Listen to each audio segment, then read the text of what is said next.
Once again మరొకసారి.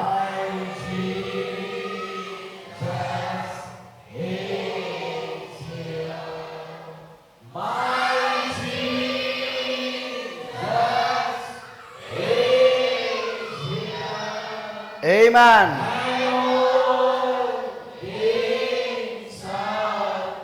Possible, my Jesus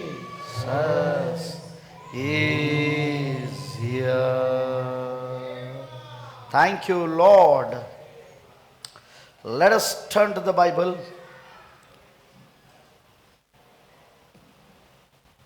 పరిశుద్ధ గ్రంథం వైపు తిరుపుదాం.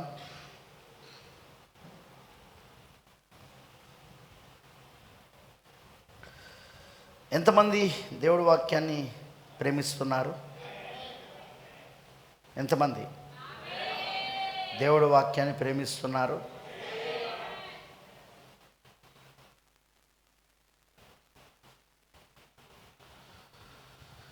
నిజంగా ఈ రోజున దేవుని మనస్సు వధువులో తెరవబడడం అద్భుతం. ఎందుకు ఆయన మన మనస్సులో దాన్ని తెరుస్తున్నాడు? పట్టుకుంటున్నారా? ఎందుకంటే ఆయన ప్రణాళిక జగత్ పునాది వేయబడక మునిపే, లోక పునాదులు వేయబడక మునిపే ఆయన మనస్సులో ఆయన వేసిన ప్రణాళిక, ఆయన రచించిన ప్రణాళిక అది 3 మడతలుగా ఉంది. ఆ 3 మడతల యొక్క ప్రణాళిక ఇప్పుడు ఏమైందంటే అది మన హృదయంలో తెరబడుతున్నది. ఏది? వధువు హృదయంలా. ఎందుకు తెరుస్తున్నాడు ఆయన అంటే అది వధువు గూర్చింది కాబట్టి. బైబిల్ అంతా ఒకే గాథను, ఒకే స్టోరీని, ఒకే గాథను చెప్తున్నది. అది విమోచన గాథ. The redemption of Jesus Christ, the plan of the redemption of Jesus Christ. యేసు క్రీస్తు యొక్క విమోచన ప్రణాళిక. బైబిల్ అంతా ఆదికాండం మొదలుకొని ప్రకటన గ్రంథం వరకు మొత్తము విమోచన ప్రణాళిక అయి ఉన్నది. ఇప్పుడు ఆ విమోచన ప్రణాళిక ఎప్పుడు అది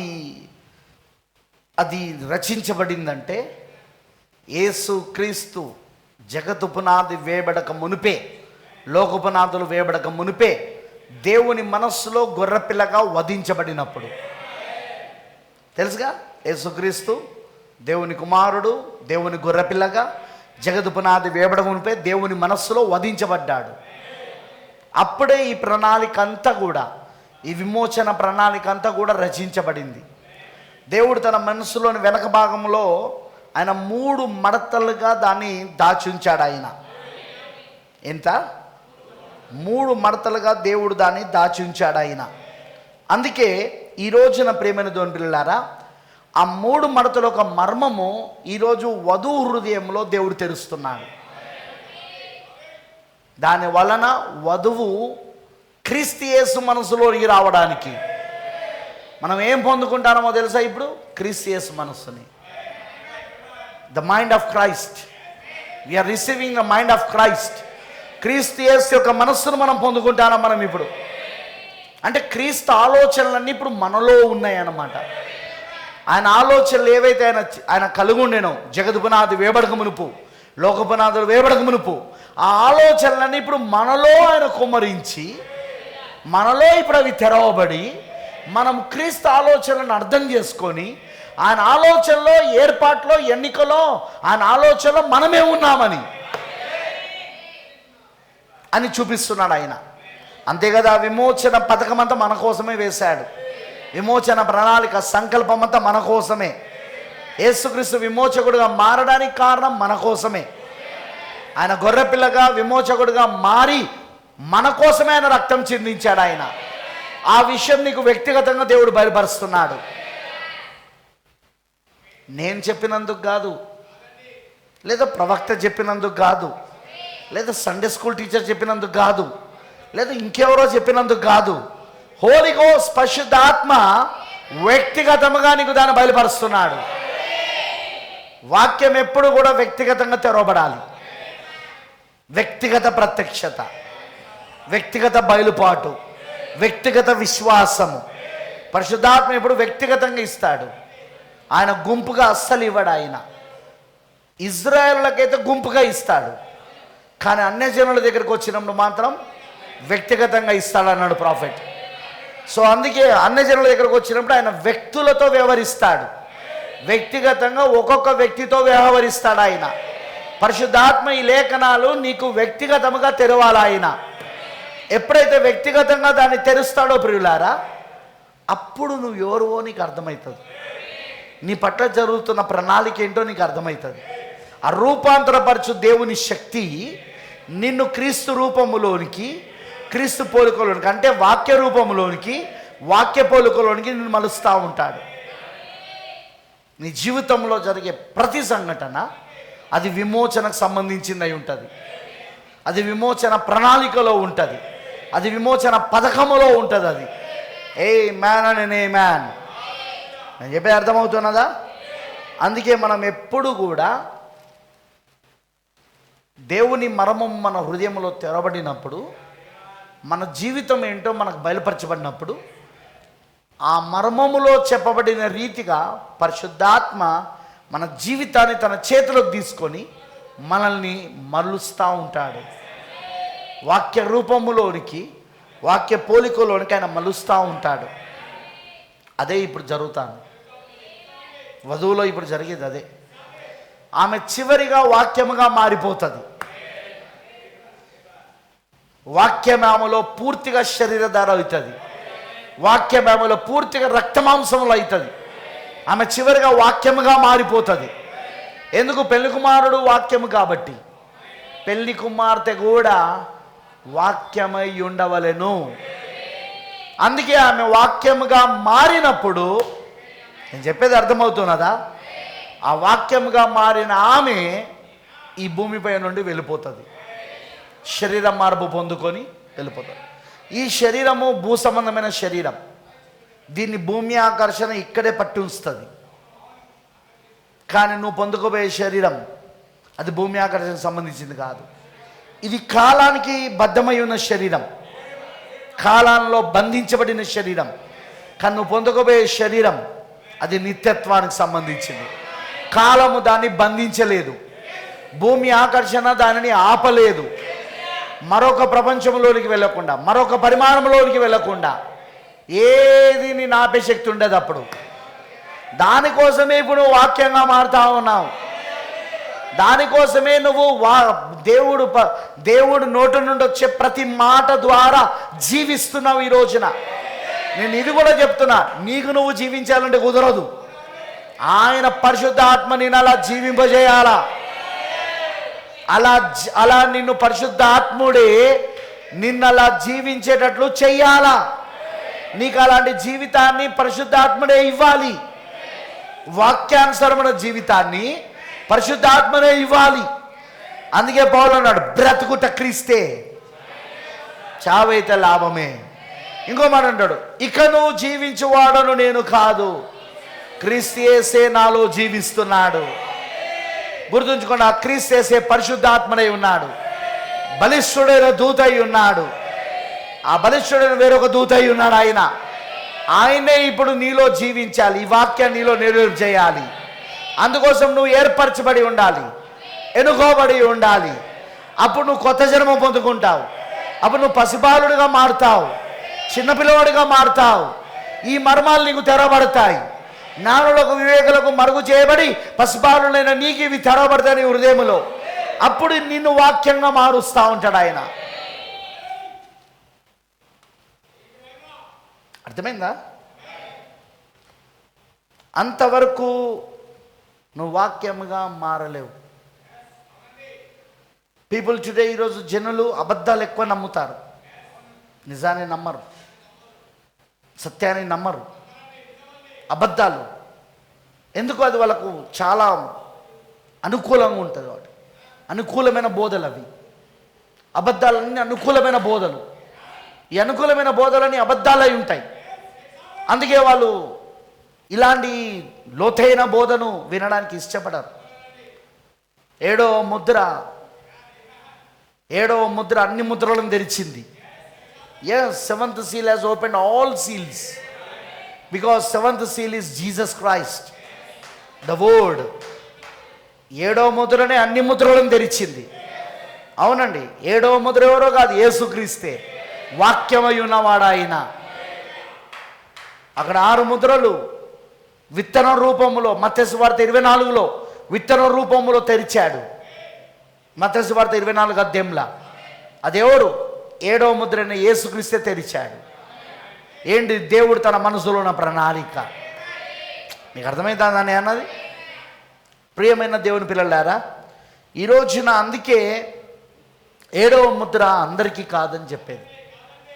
అది పర్సనల్ సీల్, అది వ్యక్తిగతమైన ముద్ర. అది యేసుక్రీస్తు వ్యక్తిగతమైన ముద్ర.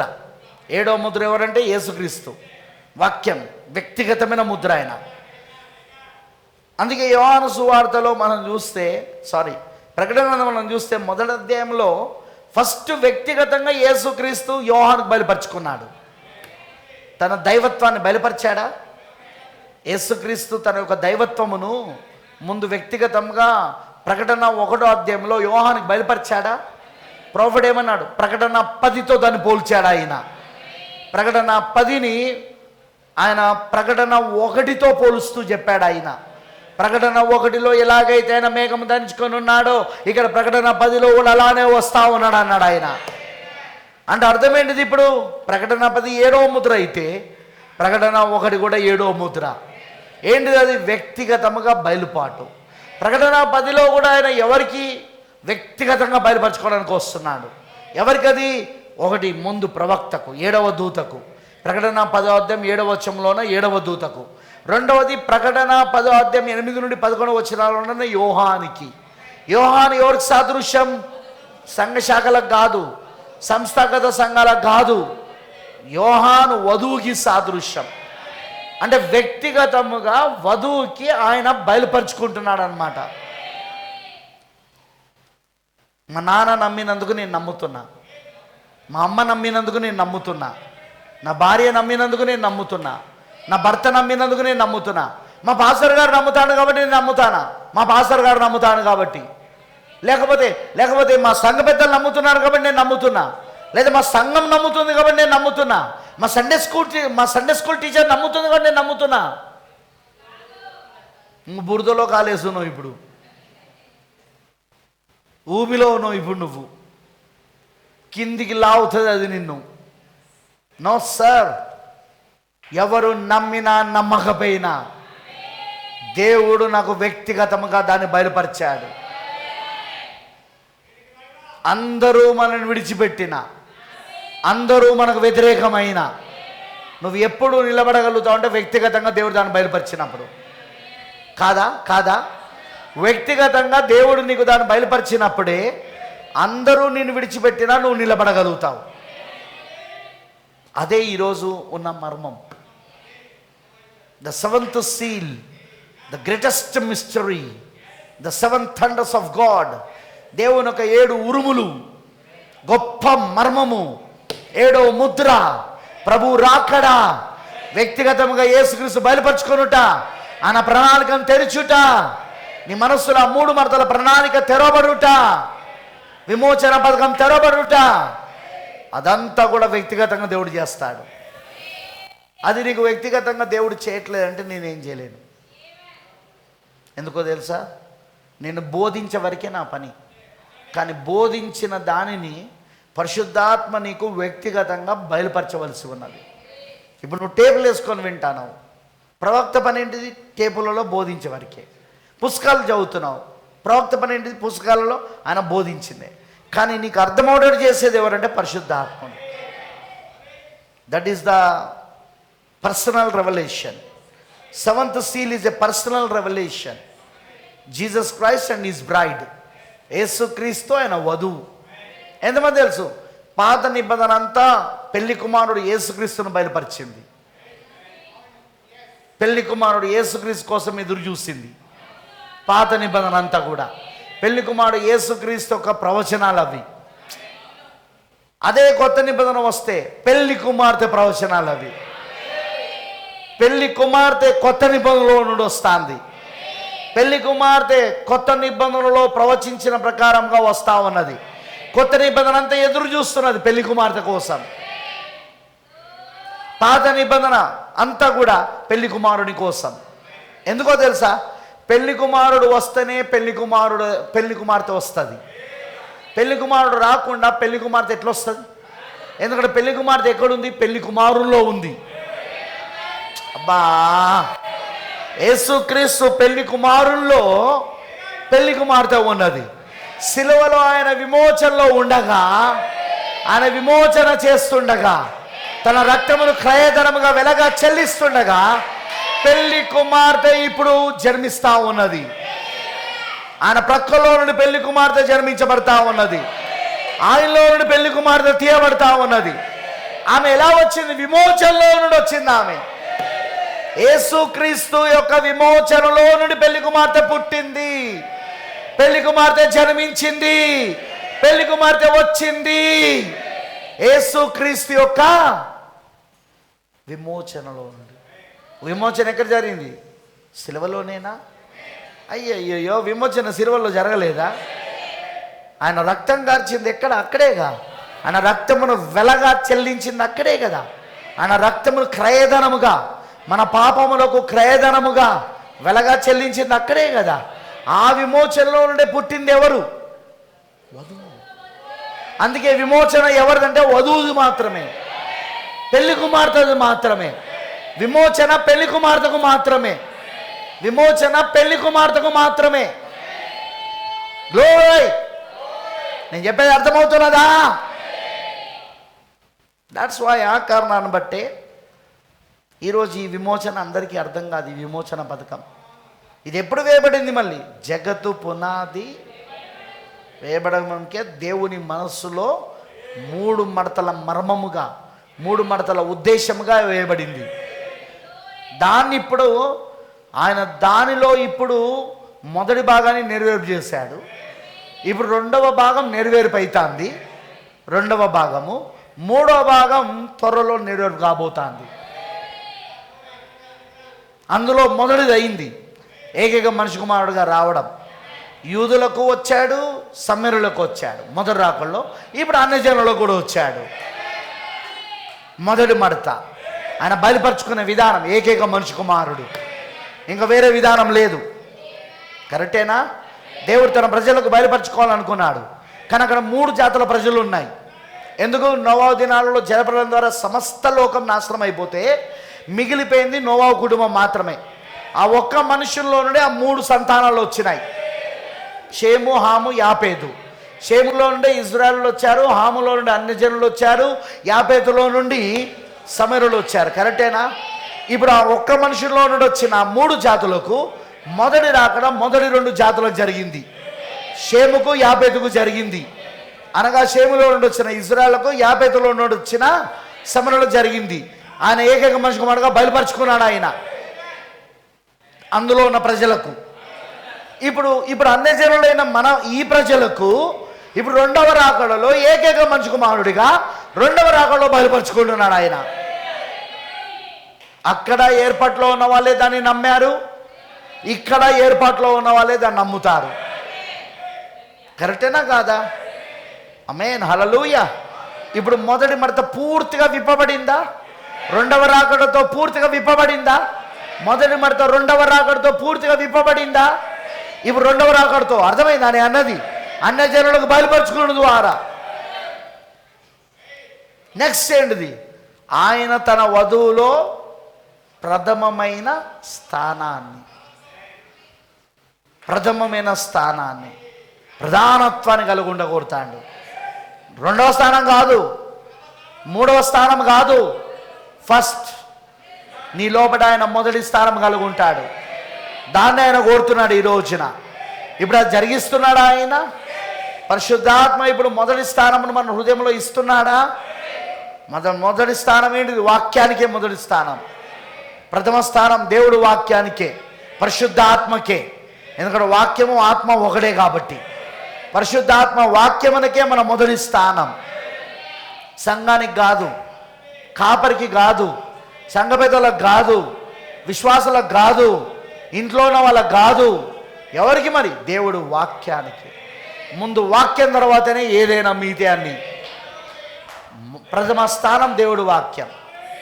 ఆమేన్ అండ్ ఆమేన్. ఇప్పుడు అది జరుగుతుంది వధువులో. దాని ద్వారా ఆయన ప్రథమ స్థానం కోరుకున్న ద్వారా ఏందట, దైవత్వం అంతా శరీరంగా వధువులో కుమరించబడడానికి. అంటే ఎవరెవరిలోనైతే ఆయన ప్రథమ స్థానమును ఇస్తున్నాడో వాళ్ళందరిలో దైవత్వము కుమ్మరించబడుతుంది, దైవత్వము శరీరధార అవుతా ఉన్నది. బ్రదర్, ప్రథమ స్థానం ఇవ్వకుండా లేదు. ఒక సంఘ కాపరి సంఘానికి ప్రథమ స్థానం ఇచ్చిండనుకో, లేదు. డబ్బుకు, సంఘానికి, అక్కడికి వస్తున్న విశ్వాసులకు, సంఘ పెద్దలకు, ఇలాంటి వాటికి అతను ప్రథమ స్థానం ఇచ్చిండనుకో, అతనిలో దైవత్వం లేదు, అతనిలో దైవత్వం కుమరించబడతలేదు. వాక్యం తర్వాతనే సంఘము, సంఘ పెద్దలు, దశమ భాగాలు, కానుకలు, వాక్యం తర్వాతనే. ఒక సంఘ కాపరిలో దైవత్వం ఉండాలంటే ప్రథమ స్థానం అతనిలో ఎవరుండాలా? వాక్యం, క్రీస్తు ఉండాలా. అందుకే నేను మీకు కూడా ఇవ్వని ఇంపార్టెన్స్. అందుకే ఇక్కడ నుండి ఎవడన్నా వెళ్ళిపోవచ్చు అని అందుకే చెప్తా. వెళ్ళిపోయేటోడు వెళ్ళిపోవచ్చు, నాకేం బాధ లేదు. నాకు కావాల్సింది వాక్యం. వాక్యం నాలో నుండి పోకూడదు. నా జీవితంలో నుండి వాక్యం పోకూడదు. నా జీవితంలో నుండి ప్రథమ స్థానం దేవుడు వాక్యమై ఉన్నది. అది నాకు ముఖ్యమై ఉన్నది. అది నేను చెప్పేది అర్థమవుతున్నదా? అందుకే నువ్వు వాక్యమునకే ప్రథమ స్థానం ఇవ్వము. బ్రదర్, మీ కుటుంబం సంగతి ఏమంటావు? కుటుంబానికి కూడా కాదు ప్రథమ స్థానం, వాక్యానికే. నా భార్యకు కాదు, నా పిల్లలకు కాదు, ప్రథమ స్థానం దేవుడు వాక్యానికే. నా తల్లిదండ్రులకు కూడా కాదు, ప్రథమ స్థానం దేవుడు వాక్యానికే. నా అన్నదమ్ములకు, నా అక్క చెల్లెలకు ఎవరికి కాదండి, ప్రథమ స్థానం దేవుడు వాక్యానికే. ఆ వాక్యానికి విరోధంగా ఏది చేయడానికి వీల్లేదు. అర్థమైందని అన్నది? అది మర్చిపోకండి ఆ విషయాన్ని. హల్లెలూయా.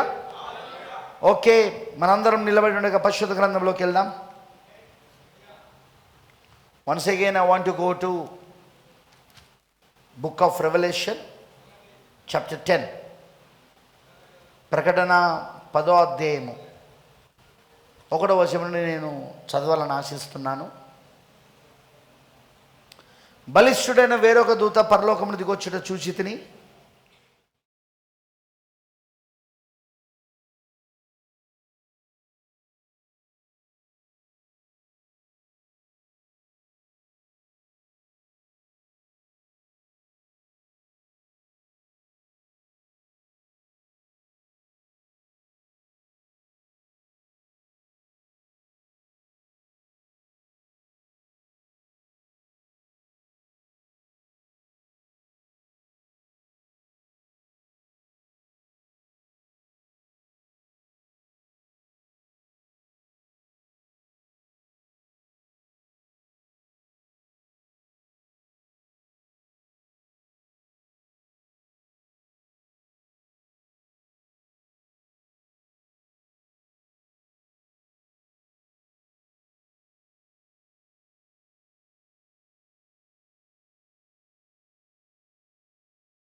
దేవుడి మాటలను దీవించును గాక.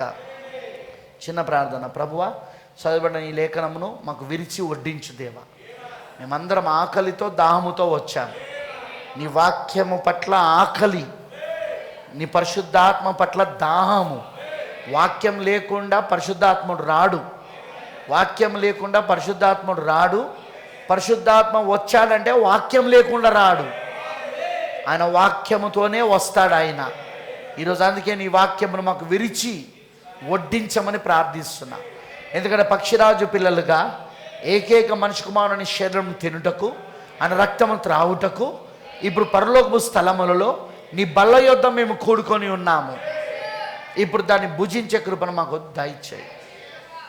నా శరీరము తిని నా రక్తము త్రాగువాడే నిత్య జీవం గలవాడు. యాసులాడు, అందుకే నీ శరీరం తింటున్నాం, మేము నీ రక్తమును త్రాగుతున్నాము. మేము ఇప్పుడు నిత్య జీవం గలవారుగా ఉన్నాము. అందుకే వాడు నా యందు విశ్వాసం ఉంచిన వాడు చనిపోయినను మరలా బ్రతుకుతాడన్నావు.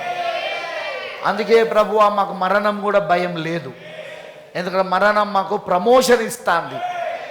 ఇక్కడ నుండి పరిశుద్ధులుండే చోటికి 6వ పరిమాణం పరదేశంలోనికి వెళ్ళడానికి, అక్కడ పరిశుద్ధులందరితో విశ్రాంతిలో ఉండడానికి, అది కూడా ప్రభువా కాలంలో కాదు, నిత్యత్వంలో ఉండడానికి. కాలకు సంబంధించిన శరీరం కాదు అది, నిత్యత్వానికి సంబంధించిన శరీరంలో ఉండబోతాం మేము. అందుకే మరణమైతే లాభమే అని పౌలు గారు అన్నాడు. మరణమైతే లాభమే అయ్యే ఒక క్రైస్తవుడికి, ఒక తిరిగి జన్మించబడిన క్రైస్తవుడికి మరణం ఎప్పుడు లాభమే. అతనికి ప్రమోషన్ ఇవ్వబడుతుంది అది. తండ్రి, అందుకే మేము వచ్చినది ఈరోజు పరలోకపు స్థలములలో నీ ఆహారము తినడానికి. తప్పకుండా నువ్వు మాకు పోషించుము, మాకు కావలసిన ఆహారం మాకు ఇవ్వుము, మమ్మల్ని దీవించమని యేసుక్రీస్తు నామంలో అడుగుచున్నాను. ఆమేన్. దయచేసి కూర్చోండి, please be SIT down.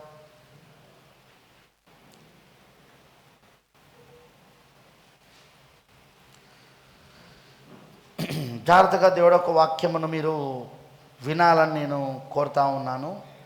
And I believe it, నేను నమ్ముతున్నాను. ద హోలీ గోస్ట్, పరిశుద్ధాత్మ ఈరోజు ఇక్కడ ఉన్నాడు. బలిష్ఠుడైన వేరొక దూత ఈరోజు ఇక్కడ ఉన్నాడు. ఉన్నాడా? ఎస్, ఉన్నాడు. ఆమేన్. ప్రొఫెట్ క్లియర్గా చెప్తున్నాడు 7వ ముద్రను గురించి. క్లియర్గా ఆయన చెప్తున్నాడు. ఏమంటున్నాడంటే, ఆయన 7వ ముద్రను గురించి మాట్లాడుతూ,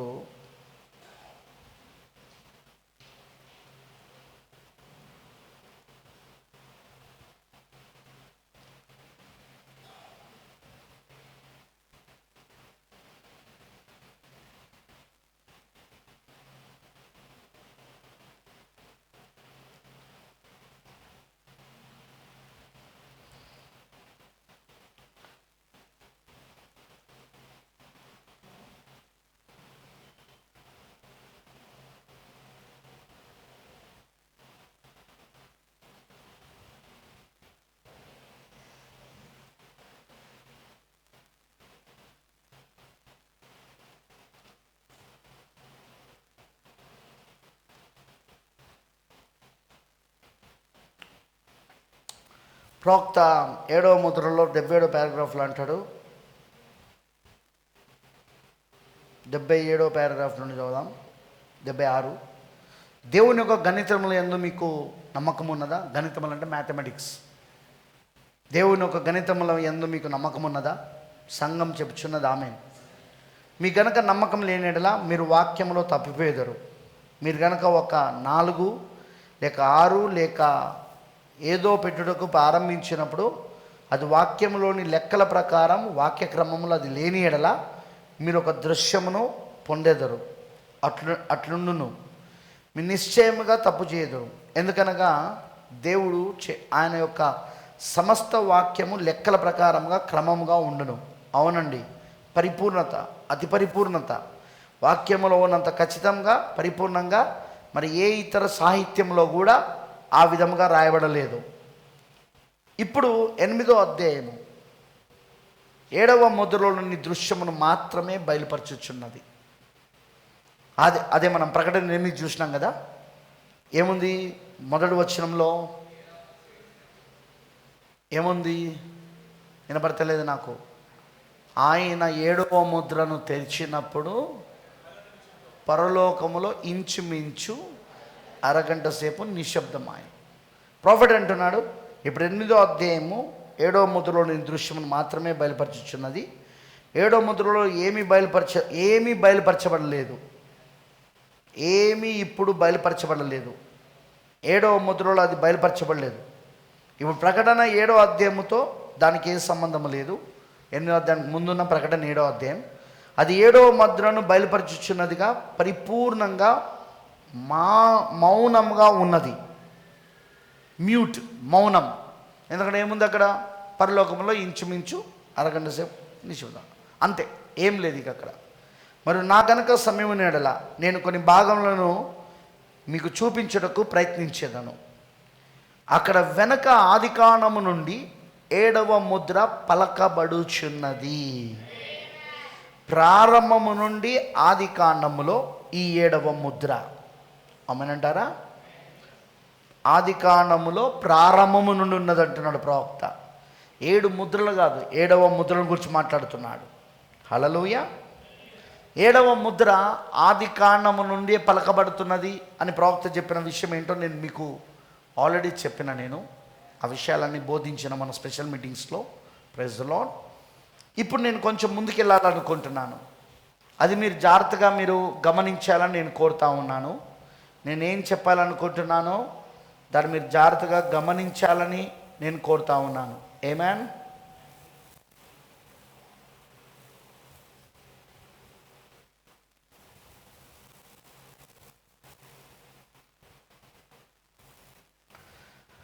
చూసాం మనం 7వ ముద్ర అంటే ఏంటిదో.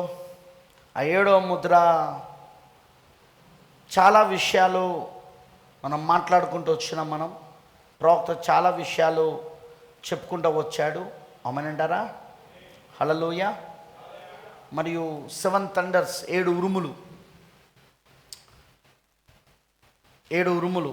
ఒక్క ఉరుము ఉరిమిన వెంటనే ప్రభు ఒక రాకడ జరిగింది. అందులోని 7 ఉరుములు ఉన్నాయి అన్నాడు ఆయన. అర్థమైందని చెప్పింది. ఒక్క ఉరుము ఉరిమిన వెంటనే అక్కడ ప్రభు ఒక రాకడ జరిగింది.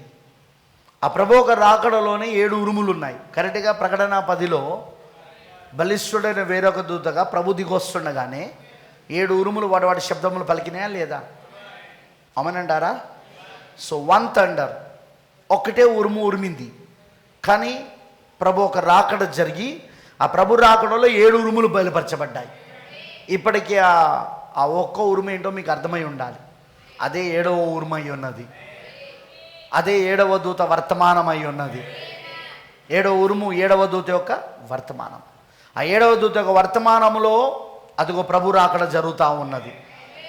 ఆ ప్రభు రాకడ జరుగుతుండగానే ఆ 7 ఉరుములు బయలుపరచబడ్డాయి. Praise the Lord. హల్లెలూయా. ఎందుకు? ప్రభు రాకడ జరుగుతున్నప్పుడే 7 ఉరుములు వాటి శబ్దములను పలికినవని బైబిల్ చెప్తున్నది. చెప్తున్నదా? వాటి శబ్దములను పలికినదని బైబిల్ చెప్తున్నదా? వినబడతలేదు నాకు. ఆమేన్. మరి ప్రవక్త చెప్పినది మనం 3-fold మిస్టరీ గురించి మనం మాట్లాడుకుంటూ వచ్చాం. ఆమేన్. మరి ఇవన్నీ 7వ ముద్ర కిందకు వస్తాయండి. అసలు ఆదికాండము మొదలుకొని ప్రకటన గ్రంథం వరకు 7వ ముద్ర కిందకు వస్తుంది. All these plan of redemption, విమోచన ప్రణాళిక అంతయు 7వ ముద్ర అయి ఉన్నది. అది దేవుని మనస్సులోని వెనక భాగంలో 3 మడతల మర్మముగా ఉన్నదని మనం చూసాం. మనం అమేనంటారా? మరి అంతేకాకుండా 3 మడతల మర్మం గురించి వచ్చినప్పుడు మొదటి 4 ముద్రలు 3 మడతల మర్మం, 6వ ముద్ర 3 మడతల మర్మం, అలానే 7వ ముద్ర కూడా 3 మడతల మర్మం. అన్ని 3 సంఖ్య గమనిస్తున్నారా? 3 మడతల మర్మం. ఆమేన్. మొదటి 4 ముద్రలు, ఫస్ట్, సెకండ్, థర్డ్, ఫోర్త్, 1, 2, 3, 4 ఏవైతే ముద్రలు ఉన్నాయో అవి 3 మడతలలో ఉన్నది. అది 3 మడతల మర్మముగా ఉన్నది.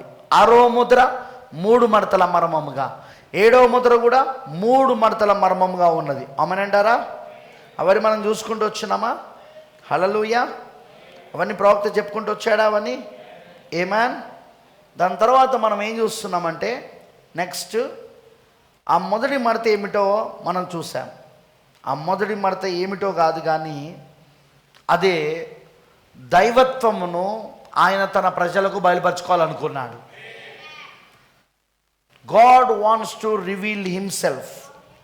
దేవుడు తనను తాను బయలుపరచుకోవాలని ఆయన ఆశించాడు. ఆశించాడా? వినపడతలేదు నాకు.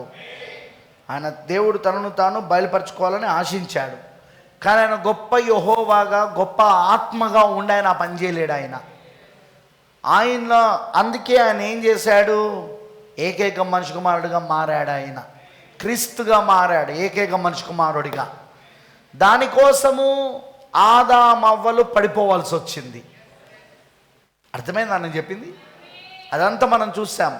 ఆదామవ్వలు పడిపోతేనే ఆయన ఏకైక మనిషి కుమారుడుగా మారగలడు ఆయన.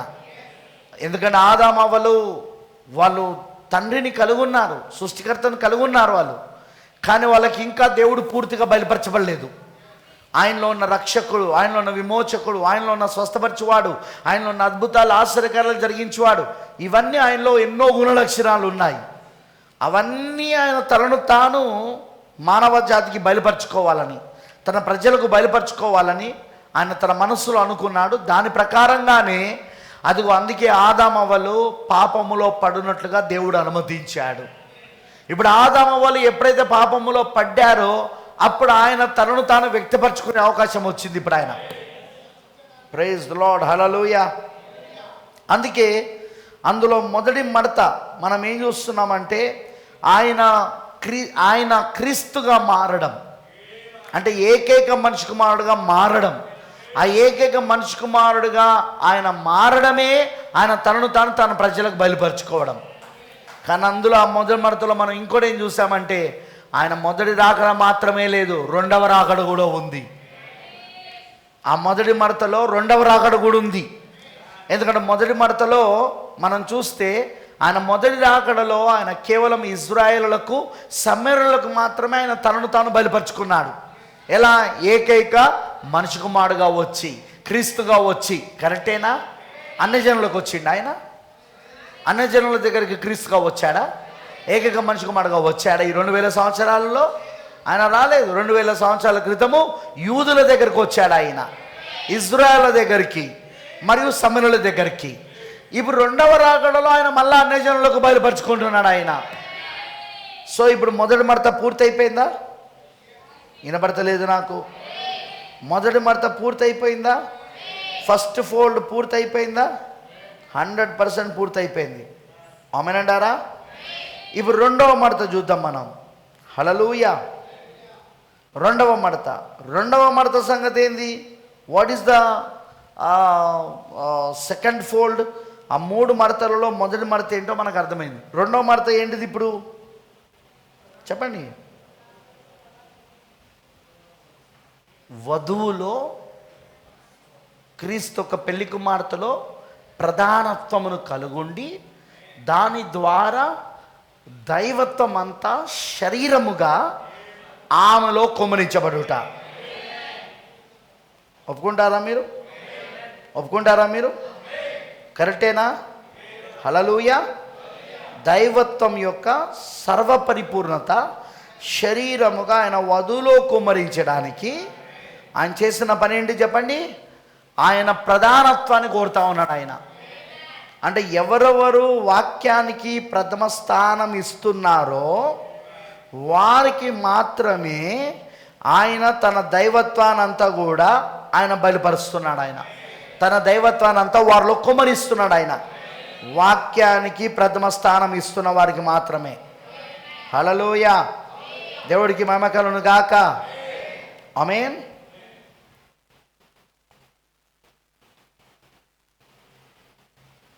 అది రెండవది. అందుకే ఈరోజు వధువు ఏం చేయాలి? వాక్యానికి ప్రథమ స్థానం. మనకు ప్రవక్త అందుకే నేర్పించింది అది. వాక్యానికి ప్రథమ స్థానం. మనుష్యుడు బ్రతుకుచున్నది రొట్టె వల్ల మాత్రమే కాదు, కానీ దేవుని నోటి నుండి వచ్చే ప్రతి మాట వలన. ఎందుకు ఇప్పుడు ఈ వధువు వాక్యముగా మారిపోవాలి. ఈ పెళ్లి కుమార్తె ఇప్పుడు వాక్య రూపంలోనికి రావాలి. ఈమెలో సంపూర్ణమైన వాక్యం శరీరధారి కావాలి. పాత నిబంధనలో నేను చెప్పినట్టు పెళ్లి కుమారుని కొరకు ప్రవచించబడింది.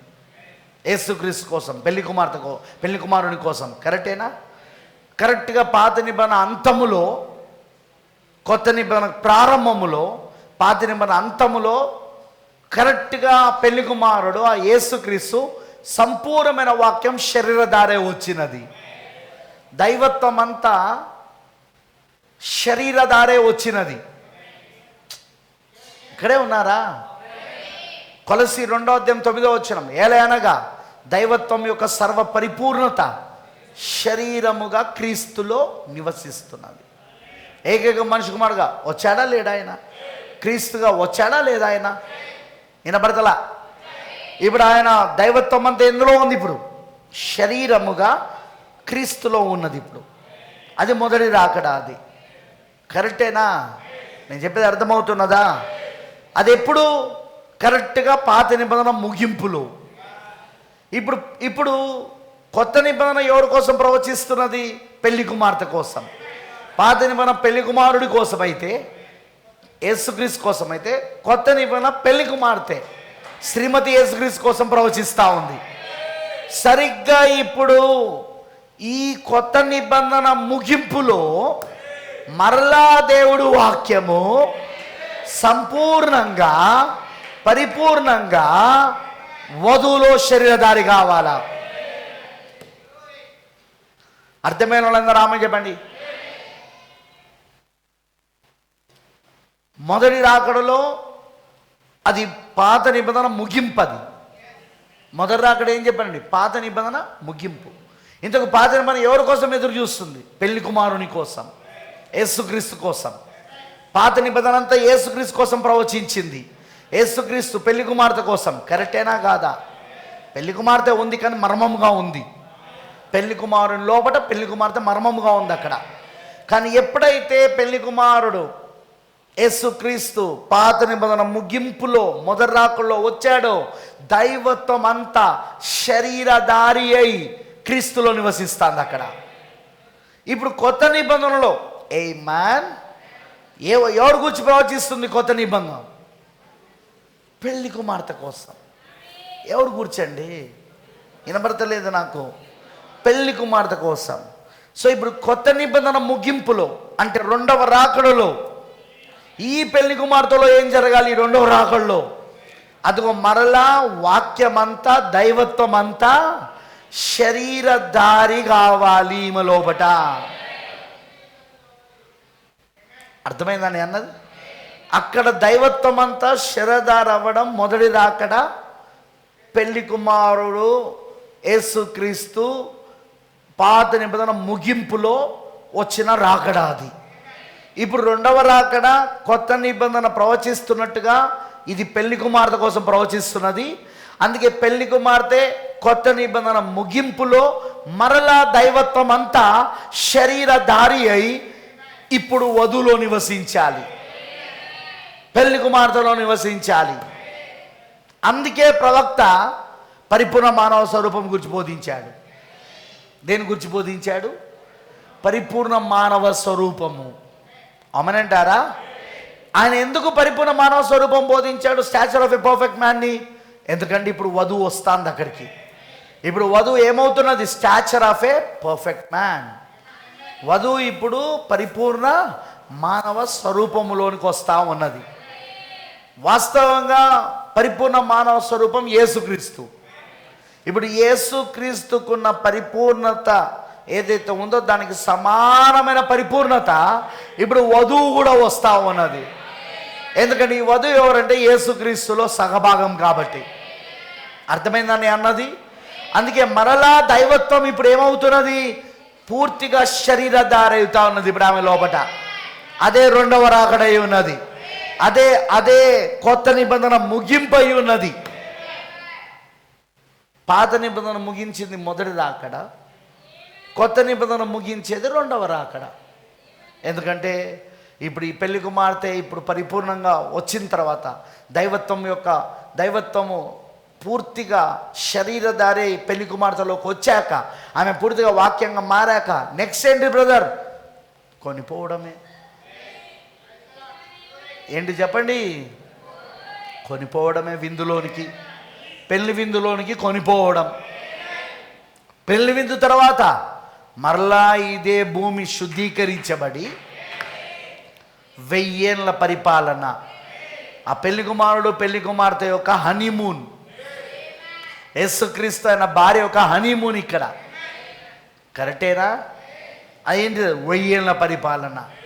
మీరు గమనిస్తున్నారా? అందుకే మనం సరిగ్గా ఏ టైంలో ఉన్నామంటే, ఇక ఆయన పెళ్లి కుమార్తెను కొనిపోయే సమయం ఇదిగా. మరి కొనిపోయే ముందు ఆమె ఏం కావాలి?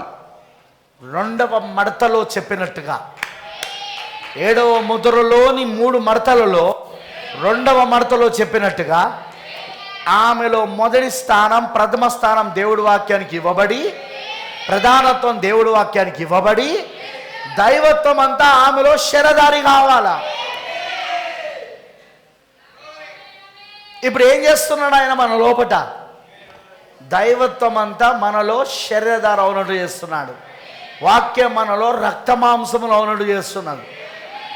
బ్రదర్, ఈరోజు వధువులు అది జరుగుతుంటే ఎవరైనా నమ్మటోళ్ళు ఉన్నారా? లేరు. సరే, దైవత్వం అంతా శరీరధారై ఈ భూమిపైకి పెళ్లి కుమారుడుగా క్రీస్తు వస్తే ఎవరైనా నమ్మిందా? మొదటి రాకల్లో యేసుక్రీస్తుని ఎవరైనా నమ్మిందా? దైవత్వం మానవ శరీరం ధరించుకున్నదంటే ఎవడైనా నమ్మిండా?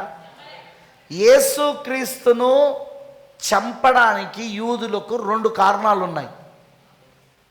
ప్రాఫెట్ చెప్పాడు, బైబిల్ చెప్తున్నది, ప్రవక్త కూడా చెప్తున్నాడు. యేసుక్రీస్తును వాళ్ళు చంపడానికి 2 కారణాలు చూపించారు. ఒకటి, ఆయన సబ్బాతు దినమును ఆచరిస్తలేడు. 7వ రోజు సబ్బాతు, విశ్రాంతి రోజుని ఆయన ఆచరిస్తలేడు. ఆయన సబ్బాతు దినమును, సబ్బాతు ఆచారాన్ని మీరుతున్నాడు ఆయన. మీరు చదవండి, యోహాను సువార్తలో ఉంటుంది. ఆయన సబ్బాతు దినం యొక్క ఆచారం మీరినందుకు వాళ్ళు రాళ్లతో కూడా చంపబోయారు ఆయనను. కానీ రెండవ కారణం ఏంటిదో తెలుసా? ద సెకండ్ రీజన్, ఆయన మానవుడు అయి ఉండి దేవుడు అని చెప్పుకున్నందుకు. అది కూడా ఉంది. నువ్వు మానవుడు అయి ఉండి దేవుడు అని చెప్పుకుంటున్నందుకే నిన్ను మేము ఇప్పుడు రాళ్లతో కూడా చంపాలనుకుంటున్నాం. 2 రీజన్స్, 2 కారణాలు ప్రవక్త చెప్పాడు. బైబిల్లో కూడా ఉంది, బైబిల్లో ఉందే చెప్పాడు ఆయన. ఒకటి, సబ్బాతు దినము ఆచరించకపోవడం. రెండవది దేవుడు మానవ రూపంలో వచ్చాడని నమ్మకపోవడం. దైవత్వం అంతా సర్వపరిపూర్ణత శరీరముగా క్రీస్తులో నివసిస్తుందని నమ్మకపోవడం. కరెక్టేనా? ఆ 2 కారణాలను బట్టి యేసుక్రీస్తును సిలువేయించారు, యేసుక్రీస్తును చంపారు యూదులు. కరెక్టేనా కాదా? మరి దేవుడే పెళ్లి కుమారుడిగా ఆయన వస్తున్న రాకడ ఏదైతే ఉందో, మొదటి రాకడలో దేవుడే పెళ్లి కుమారుడుగా వస్తున్న రాకడ ఏదైతే ఉందో, అందులో ఆయన్నే శరీరధారై, దైవత్వమే సర్వపరిపూర్ణత శరీరధారై క్రీస్తుగా ఏకైక మనిషి కుమారుడుగా వస్తేనే అప్పుడు నమ్మనప్పుడు, ఇప్పుడు వధువులో శరీరధార ఏదంటే ఎవడు నమ్ముతాడు? దైవత్వం అంతా ఇప్పుడు పెళ్లి కుమార్తెలో, క్రీస్తు భార్యలో శరీరధార అవుతున్నదంటే ఎవడు నమ్ముతాడు? వినబడతలేదు నాకు. నమ్ముతారా? ఆ రోజు ఆయనను ఎగతాళి చేశారు, ఈరోజు మనల్ని కూడా ఎగతాళి చేస్తారు. ఆ రోజు ఆయనను బయలుజుబుబు అన్నారు. నన్ను తండ్రి ఏమన్నాడైనా, ఇంటి యజమాని వాళ్ళు బయలుబూజు అని పిలిచిన ఎడల ఇంటి వారిని ఏమందులో మీరు ఆలోచించండి అన్నాడు ఆయన. ఆ రోజు ఆయనను దయ్యం పట్టిన వారు అన్నారు. మరి ఈరోజు ఈ వధువుని ఏమంటారు? అంటారా అన్నారా? దయ్యం పట్టిన వాళ్ళు వీళ్ళంతా దురాత్మ పట్టిన వాళ్ళు అని మనల్ని అంటారా అన్నారా? ఆ రోజు జీసస్ని అన్నదంతా ఈరోజు మనల్ని అంటారు. ఎందుకలా అంటారు బ్రదర్ అంటే, ఆ రోజు నమ్మలేదు, ఈ రోజు నమ్మరు కాబట్టి. అందుకే మనం జనుల మాటలు పట్టించుకోవద్దు మనం. అందుకే సంఘ శాఖలు మన గురించి ఏం చెప్తున్నాయో వాటిని పట్టించుకోకూడదు మనం. ఆ యూట్యూబ్లలో వాళ్ళు ఏం చెప్తున్నారో దాని గురించి మనం పట్టించుకోవద్దు మనం. వాళ్ళు చెప్పుకొని మనం మోసపోయామంటారు, దయ్యం పట్టిందంటారు, దురాత్మ పట్టిందంటారు, లేకపోతే బయల్జెబూబు అంటారు, ఏవేవో మనని పేర్లతో పిలుస్తూ ఉంటారు వాళ్ళు.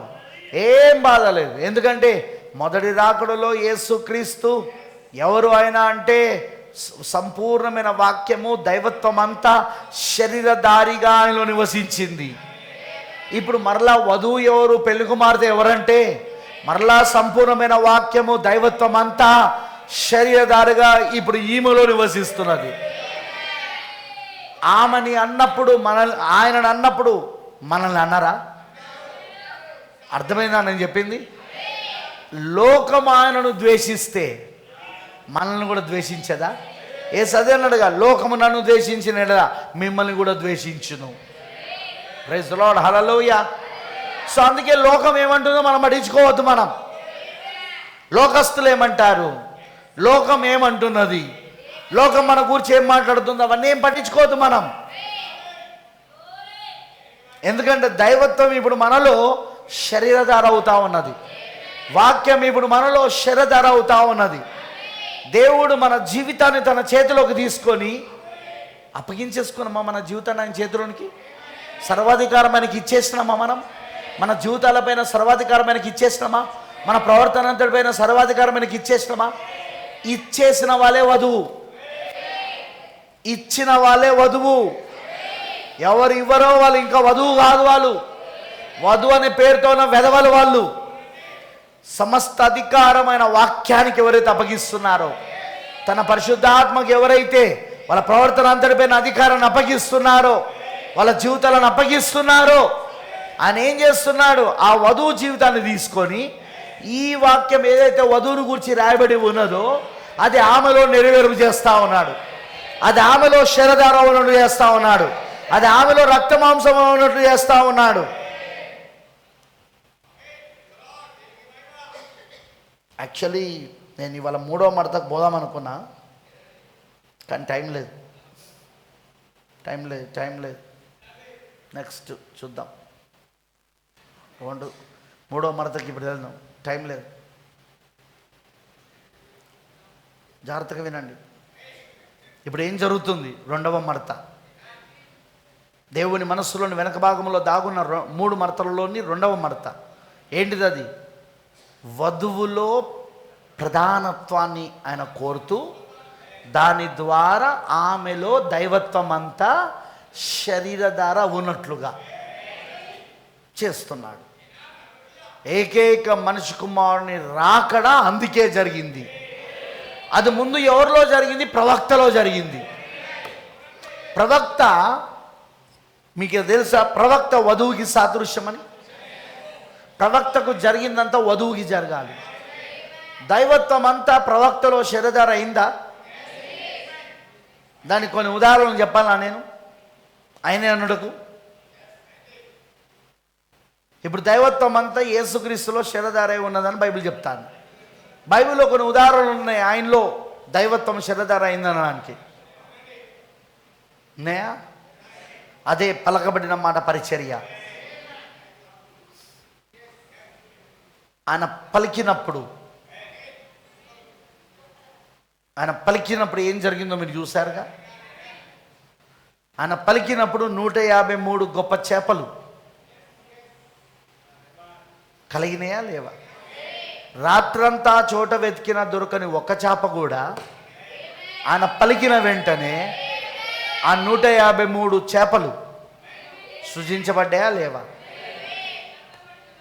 ఆయన పలికినప్పుడు 5 రొట్టెలు 2 చేపలు 5,000 మందికి ఆహారముగా వడ్డించబడిందా లేదా? అభివృద్ధి పొందిందా లేదా? చెప్పండి నాకు. ఆయన పలికినప్పుడు అదిగో ఆ తుఫాను నిమ్మలించిందా లేదా? గాలి అణిచివేయబడి తుఫాను, ఇవన్నీ బైబిల్లో ఉన్న సంఘటనలు. అన్ని లేఖనాలు చూపించాల్సిన అవసరం లేదు మీకు. చదువు ఉండాలా మీరు ఈ పాటికే.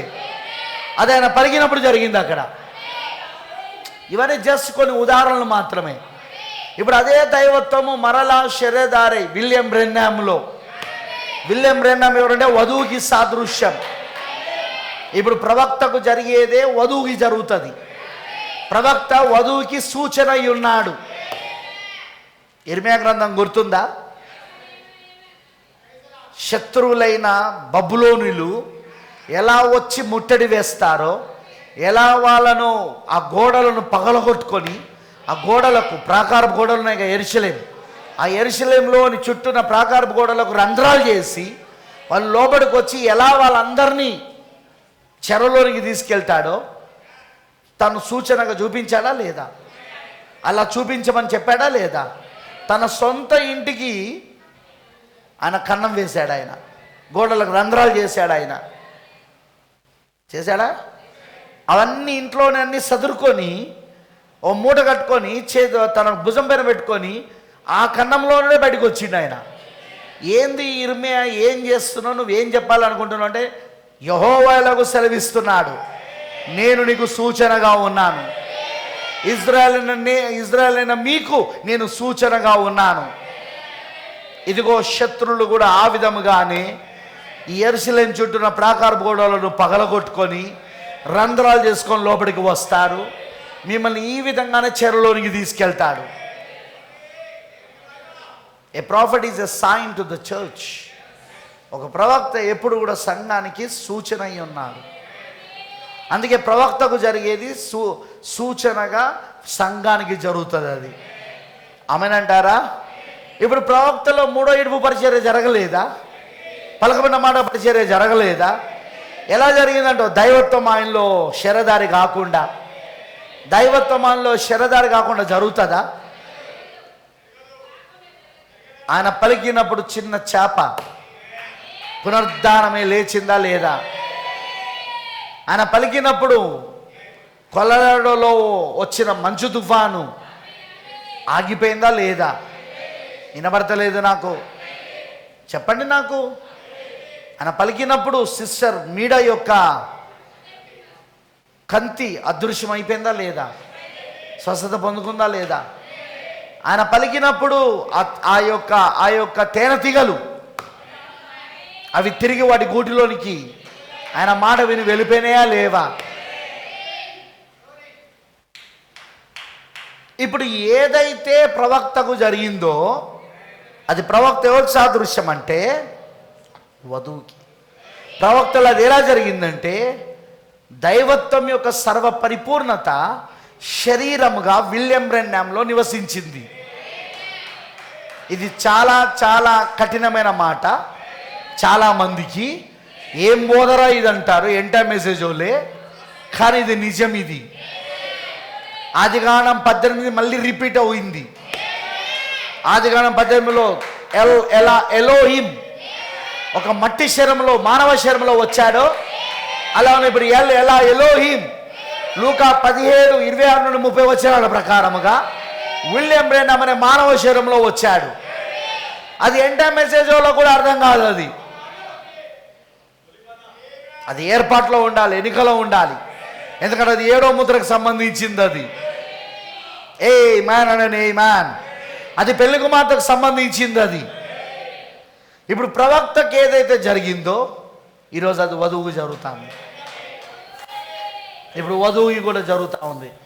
అందుకే ఇప్పుడు వధువులో ఏం జరుగుతున్నది? దైవత్వం యొక్క సర్వపరిపూర్ణత శరీరముగా వధువులో నివసిస్తాను. అందుకు తగినట్టుగా నీ జీవితాన్ని ఆయన తీసుకొని, ఎందుకంటే నువ్వు ఆయనకు అప్పగించేసుకున్నావు, నీ జీవితాన్ని నువ్వు అప్పగించేసుకున్నావు. నీపైన సర్వాధికారాన్ని నీ ప్రవర్తన అంతటిపైన సర్వాధికారాన్ని నాకు అప్పచెప్పేశావు. అందుకే పరిశుద్ధాత్మ ఇప్పుడు నీ జీవితాన్ని తీసుకొని ఈ వాక్యం ఏదైతే ఉందో ఈ దైవత్వము నీలో కుమరిస్తూ, నీలో నెరవేర్పు చేస్తూ, అది నీలో శరదారవణలు చేస్తా ఉన్నాడు.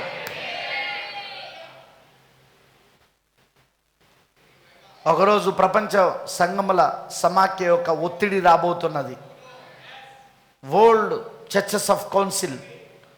కౌన్సిల్ ఆఫ్ చర్చెస్, ప్రపంచ సంఘముల సమాఖ్య, ప్రభుత్వం కలిసి ఆ ఒత్తిడిలో ఏం జరుగుతుందట? 3వ ఈడుపు పరిచర్య వధువుకి జరుగుతుంది అన్నాడా? ఆ ప్రపంచ సంఘముల సమాఖ్య ఒత్తిడి వచ్చినప్పుడు అప్పుడు గమనించండి మూడో ఇడుపు పరిచర్య వధువులో జరగడం. దానికోసం ఇప్పుడు ఆయన ఏం చేస్తున్నాడు? నీలో నాలో వాక్యమును శరీరధార ఉన్నట్లుగా దైవత్వము మనలో కుమరిస్తా ఉన్నాడు. వాక్యము మనలో శరీరధార అవ్వడం అంటే దైవత్వము మనలో కుమరించబడుట. The purpose of the second coming, రెండవ రాకడ యొక్క ఉద్దేశం ఏంటిదంటే దైవత్వము మరలా వధువులో శరీరధారి కావాలి. పెళ్లి కుమారుల్లో అయింది మొదటి రాకల్లో, ఇప్పుడు పెళ్లి కుమార్తెలో కావాలి. ఇప్పుడు అది సంపూర్ణమైన వాక్యము మరలా శరీరధారి కావాలి. దాని ద్వారా ఇప్పుడు ఆమె ఎప్పుడైతే పరిపూర్ణంగా అవుతుందో అదిగో ఆయన శిరస్సుగా ఆమెకు అద్దుకొని, శిరస్సు వచ్చింది కానీ ఇంకా అద్దుకోలేదు, పూర్తిగా అద్దుకోలేదు. అర్థమవుతుందా? శిరస్సుగా ఆమెను అద్దుకొని ఆ శిరస్సు ఆ శరీరాన్ని తీసుకొని వెళ్ళిపోతాడు. ఇప్పుడు ఆ హత్తుకోవడమే వివాహం అయి ఉన్నది. పురుషుడు తన భార్యను హత్తుకోవడమే వివాహమై ఉన్నది. వాళ్ళిద్దరు ఏక శరీరం అవ్వడము. పురుషుడు తన తండ్రిని తల్లిని విడిచి తన భార్యను హత్తుకొనును. ఇప్పుడు శిరస్సు వచ్చి శరీరాన్ని హత్తుకోవడం, 1963లో వచ్చిన శిరస్సు వచ్చి ఈ శరీరాన్ని హత్తుకోవడమే వివాహమై ఉన్నది. ఈ వివాహం ఎక్కడి దాకా వెళ్తుందంటే అదృశ్యంలో ఉన్న ఈ వివాహము, ఇది అదృశ్యంలో జరుగుతున్నది. ఇప్పుడు ఇది అది దృశ్య రూపంలో జరగబోతుంది.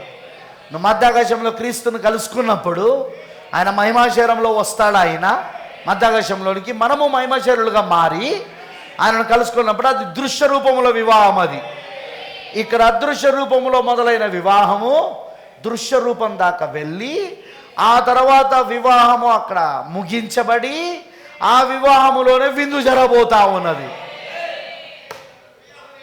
పెళ్లి విందు, వివాహ రాత్రి విందు, 3.5 సంవత్సరాలు వివాహ రాత్రి విందు తర్వాత ఏం జరగబోతున్నది? ఇదే భూమిపైన ఇది అప్పటికి శుద్ధీకరించబడుతుంది అర్మగెద్దోను యుద్ధము ద్వారా. అప్పుడు ఇదే భూమిపైన అదిగో హనీమూన్ చేసుకోవడానికి 1000 ఏళ్ల పరిపాలన కోసము క్రీస్తుతో పాటు మనం కూడా వస్తాము ఇక్కడికి. So what happening right now, ఇప్పుడు ఏం జరుగుతున్నది ఇప్పుడు నా జీవితంలో ఏంటని ఇప్పుడు మన హృదయంలో తెరుస్తున్న మర్మం. మొదటి మడతను తెరిచాడు. మొదటి మడతను తెరిచడం ద్వారా ఇప్పుడు రెండవ మడత తెరవబడతాంది. అంటే ఏకైక మనిషి కుమారుని యొక్క పరిచర్య ఏదైతే ఉందో ఆ మొదటి మడత తెరవబడడం ద్వారా ఇప్పుడు రెండవ మడత తెరవబడుతుంది. ఇప్పుడు మన లోపల బ్రదర్, ఎవరైనా మొదటి మడత తెరవబడకుండా రెండవ మడత తెరవబడుతుందా? తెరవబడదు. నాట్ పాసిబుల్, అది జరగదు. మొదటి మడత తెరవబడకుండా రెండవ మడత తెరవబడదు. అర్థమైందని చెప్పింది. మొదటి మడత తెరవబడితేనే రెండవ మడత తెరవబడుతుంది. హల్లెలూయా. ఏంటండి మొదటి మడత తెరవబడుతుంది? ఏంటిది? ఏకైక మనిషి కుమారుడిగా ఆయన నీకు బయలుపరుచుకోవాలి. ఏకైక నాకైతే స్పష్టంగా ఏకైక మనిషి కుమారుడిగా ఇగో ఈయనలో బయలుపరుచుకున్నాడు. ఇది పాత్ర, ఇది అసలు రూపం. అసలు రూపం క్రీస్తు, ఏకైక మనిషి కుమారుడు. ఇదిగో విలియం బ్రెన్నామ్ అనే ఈ పాత్రలో, ఈ శరీరంలో, ఈ మట్టి శరీరములో బయలుపరుచుకున్నాడు ఆయన. నాకైతే బయలుపరుచుకున్నాడు ఆయన. అది వ్యక్తిగతమైన ప్రత్యక్షత. అది మీకు కూడా బయలుపరుచుకున్నాడా? వ్యక్తిగత ప్రత్యక్షత మీకు బయలుపరచబడిందా? అది బయలుపరచబడితేనే నీకు రెండవ మడత మొదలవుతుంది.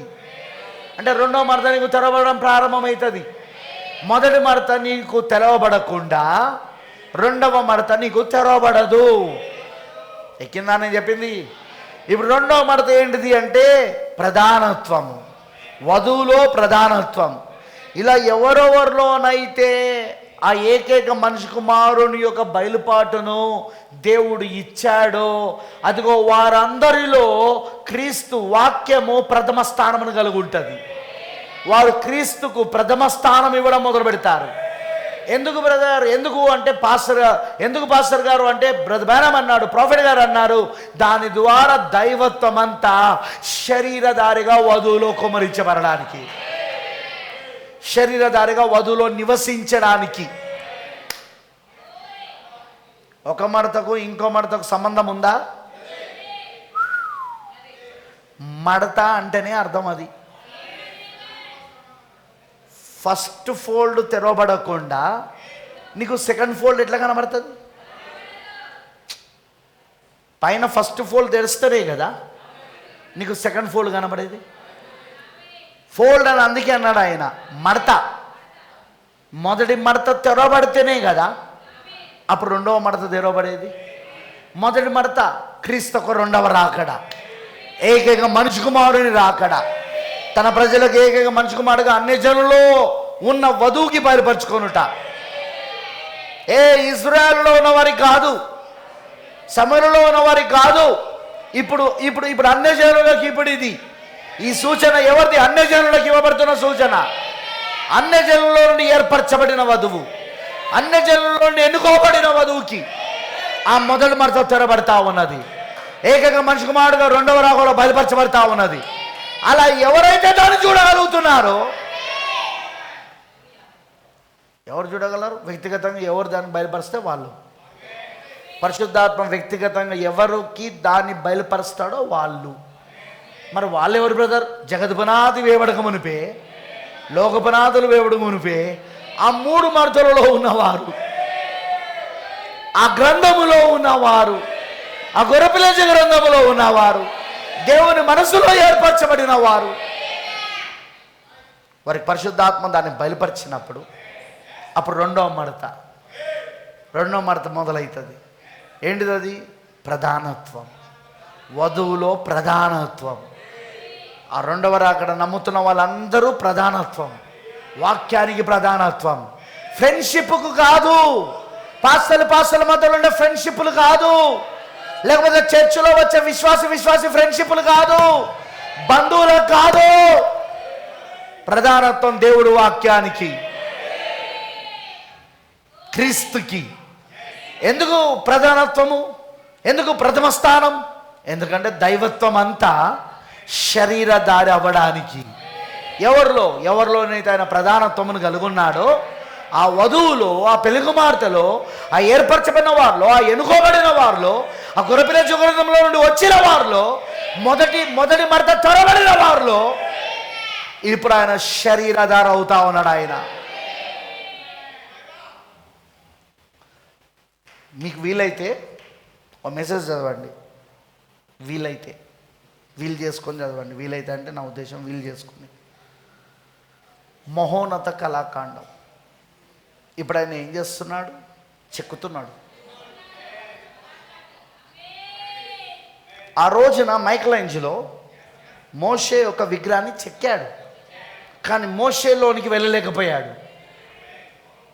కానీ ఇప్పుడు మన మైకలాంజెలో, మన శిల్పకారుడు ఈ శిల్పమును, వధువు శిల్పాన్ని చెక్కుతూ, వాక్య శిల్పంగా చెక్కుతూ ఏం చేస్తున్నాడు? ఆయన మనలోనికి వస్తా ఉన్నాడు. తాను చెక్కిన శిల్పంలోనికి కుమ్మరించుకుంటున్నాడు. తాను చెక్కిన శిల్పంలోనికి తనను తాను శిల్పకారుడు కుమ్మరించుకుంటున్నాడు. వండర్ఫుల్. అదే రెండవ మడత ఉన్నది. తను ఏదైతే చెక్కుతున్నాడో ఈ రోజున ఆ చెక్కబడుతున్న శిల్పంలోనికి, ఆ మౌన కళాగానంలోనికి ఆయన తను తాను కుమ్మరించుకుంటున్నాడు. ఆయన ఆ శిల్పంలోనికి అడుగు పెడుతున్నాడు. ఆయన అదే రెండవ మడత. రెండవ మడతలో లేనోడు మూడవ మడతలోనికి వెళ్ళలేడు. మొదటి మడత లేనోడు, దట్స్ రైట్, రెండవ మడతలోనికి రాలేనోడు. ఎందుకంటే మూడవ మడత ఏంటంటే బ్యాక్ టు ఈడెన్, తిరిగి మరలా పాపము చేయకముందు ఏదోను ఉండెనో,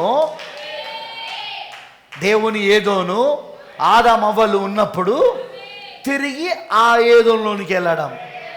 ఈసారి యేసుక్రీస్తు, శ్రీమతి యేసుక్రీస్తు, కడపటి ఆదాము యేసుక్రీస్తు కడపటి అవ్వ శ్రీమతి యేసుక్రీస్తు ఏదోలో ఉండబోతా ఉన్నది. That is the third fold mystery. ఆమేనంటారా? అందుకే 7వ ముద్ర వ్యక్తిగత ప్రత్యక్షత. 7వ ముద్ర ఎవరో కాదు, యేసుక్రీస్తు. వధువు కూడా యేసుక్రీస్తే.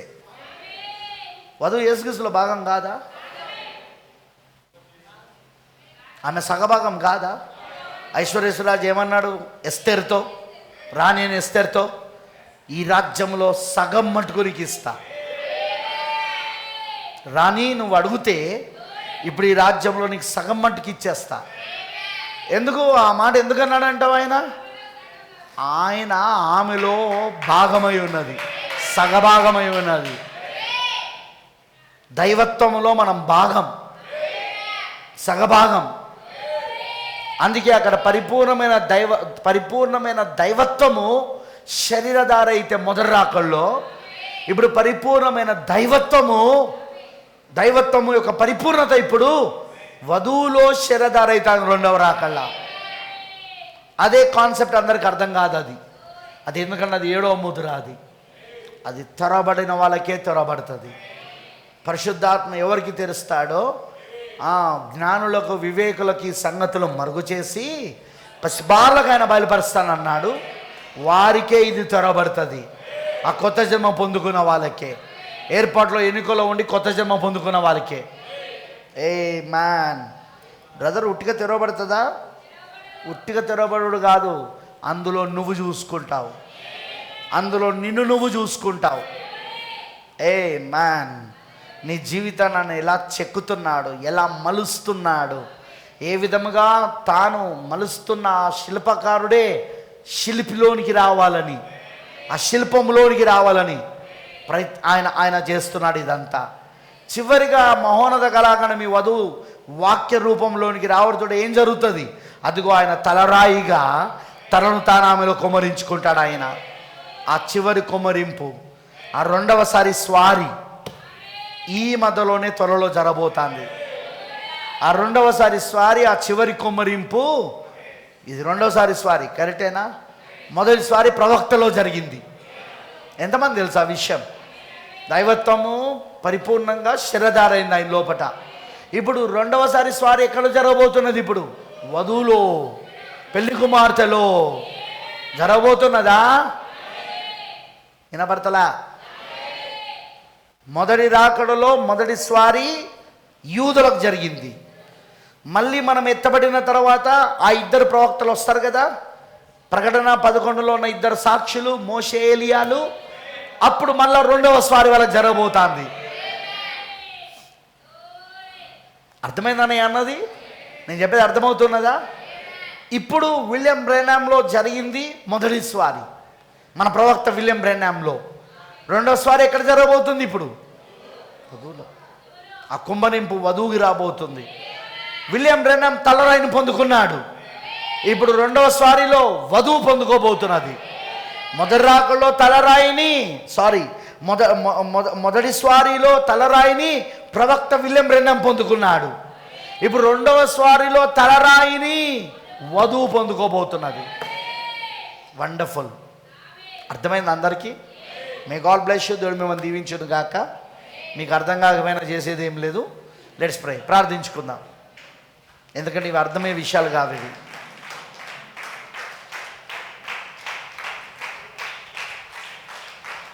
Let's pray. ప్రార్థించుకుందాం.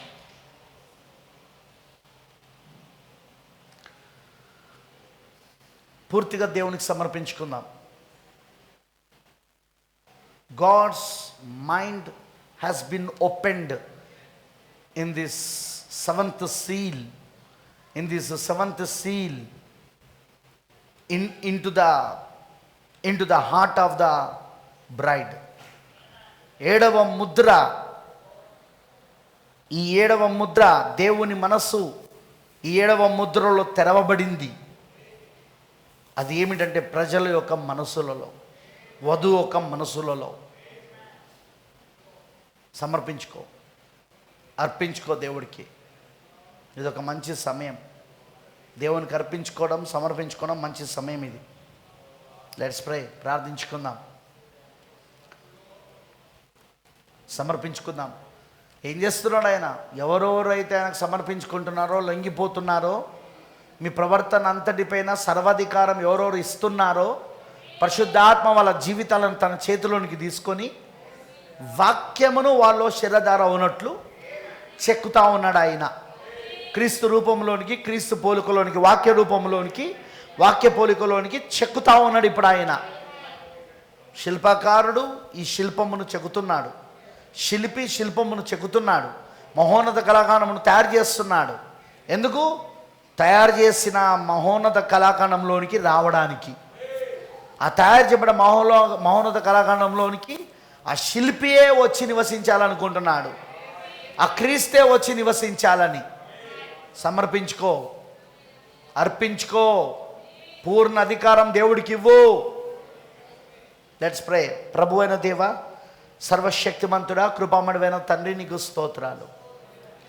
ప్రభువా, మేము మరొక్కసారి మా ప్రాణాత్మ శరీరాలను ఏ షరతులు లేకుండా నీకు అప్పగిస్తాం, నీకు సమర్పించుకుంటున్నాం. మా ఈ జీవితాన్ని, ఓ మా మైకలేంజలో, ఓ మా శిల్పకారుడా, మా శిల్పి, నీకు అప్పగిస్తున్నాము. ఇక నీవు మా జీవితాన్ని నీ చేతిలోనికి తీసుకొని మహోన్నత కళాఖండముగా నువ్వు మమ్మల్ని తయారు చేయము దేవా, నువ్వు మమ్మల్ని తయారు చేయము. వాక్య రూపములోనికి, పోలికలోనికి మమ్మల్ని మలుచుము. పూర్తిగా మా జీవితాలని చేతిలోకి తీసుకొని వాక్య రూపంలోనికి, పోలికలోనికి మమ్మల్ని మలిచి చివరి నీవే మాలో కొమ్మరించుకొనము. తలరాయిగా నీవే మమ్మల్ని హత్తుకొనుము, మాలో కొమ్మరించుకొనము. దైవత్వం యొక్క సర్వ పరిపూర్ణత శరీరముగా నేడు నీ వధువులో నివసించే సమయం వచ్చేసింది. తలరాయి ఇప్పుడు అతుకునబడే సమయం వచ్చేసింది. రెండవ స్వారీ ఇప్పుడు వధువులో జరిగే సమయం వచ్చేసింది. Time came lord. ఇప్పుడు ఆ దైవత్వము, ఆ ఏకైక మనిషి కుమారుడు ఇప్పుడు వధువులో ఉండి బయలుపరచుకోవాలి. మొదటి స్వారీలో ప్రవక్తలో ఉండి బయలుపరచుకున్నవాడు ఆ ఏకైక మనిషి కుమారుడిగా దైవత్వం అంతా సర్వ పరిపూర్ణత ఆయనలో, విలియం బ్రెన్నామ్లో మొదటి స్వారీలో ఎలా బయలుపరచుకున్నాడో, ఇప్పుడు రెండవ స్వారీలో దైవత్వం ఒక సర్వ పరిపూర్ణత, ఈ రెండవ రాకడ ఏకైక మనిషి కుమారుని బయలుపాటు ఇప్పుడు వధువులో చేయాలి ప్రభువా. ఇప్పుడు వధువులో బయలుపరచబడాలి. అందుకు నువ్వు మమ్మల్ని చెక్కుము తండ్రి, అందుకు నువ్వు మమ్మల్ని చెక్కుము. నీ వాక్య రూపంలోనికి మమ్మల్ని చెక్కుము, క్రీస్తు పోలికలోనికి మమ్మల్ని చెక్కుము, క్రీస్తు పోలిక మాలో కలుగునట్లు మమ్మల్ని చెక్కుము. మా జీవితాలను పూర్తిగా ప్రభువా నీకు అంకితం చేస్తున్నాం, నీకు సమర్పించుకుంటున్నాం. ఆపాదమస్తకమునకు ఇదిగో ప్రభువా, ఇదిగో దేవా, మా జీవితం నీకు అర్పిస్తున్నాం. కృప చూపించు మా పైన, దయ చూపించమని యేసుక్రీస్తు నామములో ప్రార్థిస్తున్నాము. ఆమేన్, ఆమేన్. దేవుడు మీ అందరినీ దీవించును గాక.